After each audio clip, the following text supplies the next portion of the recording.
Bentornati, nuovissimo appuntamento con le previsioni meteo. Iscrivetevi al canale per non perdere i prossimi contenuti. Condizioni di stabilità che coinvolgono gran parte della penisola, a parte però il transito di un fronte nuvoloso, anche a tratti piovoso sulle zone alpine e prealpine, ove si verificheranno delle piogge di debole intensità. Intanto l'anticiclone azzorriano recupera terreno, condizionando il tempo sull'Italia, garantendo tanta stabilità fino all'inizio della prossima settimana, quando però è atteso un drastico cambiamento con l'arrivo delle correnti calde africane da sud in espansione verso tutta l'Italia. Dalla grafica notiamo infatti come una depressione in discesa dalla Gran Bretagna invierà delle correnti molto fresche e instabili proprio in direzione dell'Europa occidentale, coinvolgendo la Francia e la Spagna, dove qui avremo condizioni di forte maltempo con instabilità diffusa e temporali anche grandiligeni. Sull'Italia invece questo getto della depressione favorirà un innalzamento della alta pressione di matrice africana. Avvertiremo quindi l'arrivo di correnti calde di matrice sahariana, una bolla anticiclonica africana che porterà caldo molto intenso soprattutto sulle regioni centro-meridionali e in parte anche al nord, dove le temperature saranno superiori anche di 10-15 gradi rispetto alla media del periodo. La stessa saccatura però sulla Europa occidentale potrebbe coinvolgere successivamente anche il nord Italia a partire dal weekend. Intanto, come vedete, l'anticiclone africano sarà molto intenso soprattutto tra mercoledì e giovedì, quando raggiungeremo il picco delle temperature, possibili punte di 40-41 gradi sulla Sicilia, sulla Calabria e sulla Puglia. Localmente però anche sul centro Italia si verificheranno valori tra i 38 e i 40 gradi. I giorni clou, come abbiamo detto, sono quelli tra il 19 e il 20, il solstizio d'estate. Poi, come vedete, la depressione nella giornata di giovedì si stazionerà più verso la Francia per portare condizioni di instabilità sullo stato, mentre l'Italia vivrà ancora condizioni di caldo e di tanta stabilità fino alla giornata di venerdì, quando però è atteso l'arrivo di correnti un po' più fresche sulle Alpi, dove avremo qualche temporale sparso e soprattutto nella giornata di sabato dei temporali che coinvolgeranno soprattutto il nord-est, ma ancora una fase molto incerta che vede comunque tanta stabilità su gran parte dell'Italia. Infatti tutta la settimana sembra essere contraddistinta da stabilità ovunque, qualche temporale di calore possibile solo sulle Alpi e le prealpi centro-orientali nella giornata di sabato. Condizioni quindi di caldo intenso, come notiamo dalla grafica. Infatti il cambiamento atteso dalla giornata di domenica, dove avremo ancora temperature in media se non leggermente sotto sul nord-ovest, soprattutto assisteremo nella giornata di lunedì alla forte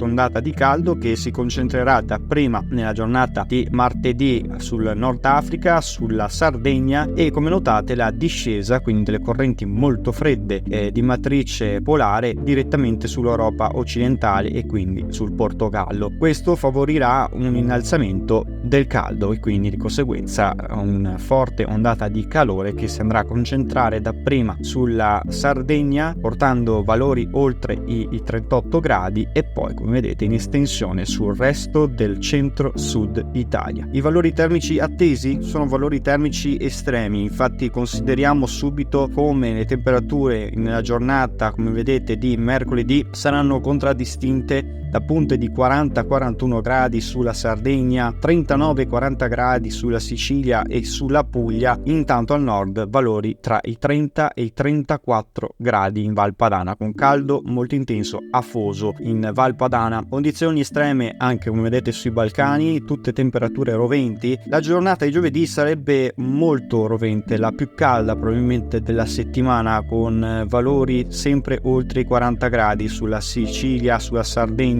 sulla Puglia, 40 gradi possibili però anche sul centro Italia. Avremo temperature sempre alte anche al nord, a parte un leggero calo sull'estremo nord-ovest, con valori qui attorno ai 28-29 gradi sul nord-est. Invece sull'Emilia Romagna sempre temperature tra i 32 e i 34 gradi. Nella giornata di venerdì ancora molto rovente sulle regioni del centro-sud, avremo sempre punte di 40 gradi sulle regioni del centro e sulle zone meridionali, specie lungo il versante adriatico, e poi come vedete la saccatura che aveva coinvolto la Spagna portando forte maltempo e la Francia si sposterà leggermente verso il nord Italia nella giornata di sabato, favorendo un temporaneo lieve calo termico al nord. Temperature qui che riusciranno a portarsi in media, sono leggermente sopra, tra i 28 e i 30 gradi in Valpadana, quindi un caldo che diverrà meno intenso, un caldo accettabile comunque al nord, mentre i valori termici continueranno a essere ancora elevati con temperature oltre la media di 6-7 gradi rispetto al periodo sulle regioni centro-meridionali, ancora valori attorno ai 35-36 gradi tra la Sicilia, la Calabria, la Puglia, in queste zone sempre a valori compresi tra i 36 e i 38 gradi. Si tratterà di una ondata di caldo molto intensa, la più intensa del mese, che viene considerata e confermata da tutti quanti i centri di calcolo, da valutare invece un nuovo cambiamento attorno al 24 del mese e il 1° di luglio. Secondo la media delle previsioni ci sarebbe un nuovo cambio di scenario verso la fine del mese, quella distensione dell'anticiclone delle Azzorre verso l'Europa occidentale, che aprirebbe una fase sempre più stabile e secca non solo sull'Europa occidentale, ma come notiamo anche sulla nostra penisola, che verrebbe interessata da meno precipitazioni e condizioni più stabili. Ciò non vuol dire comunque caldo molto intenso, si tratterebbe dell'anticiclone delle Azzorre, quindi un caldo piuttosto accettabile, correnti occidentali che manterrebbero quindi temperature ovunque tra i 27 e i 31 gradi. Insomma, l'anticiclone africano sembrerebbe ritirarsi verso le sue terre d'origine, ma vedremo se questa evoluzione verrà confermata. Intanto vivremo molto probabilmente fino alla fine del mese condizioni di caldo e quindi assenza di precipitazioni su tutta l'Italia. Per maggiori dettagli consultate come sempre i prossimi aggiornamenti meteo.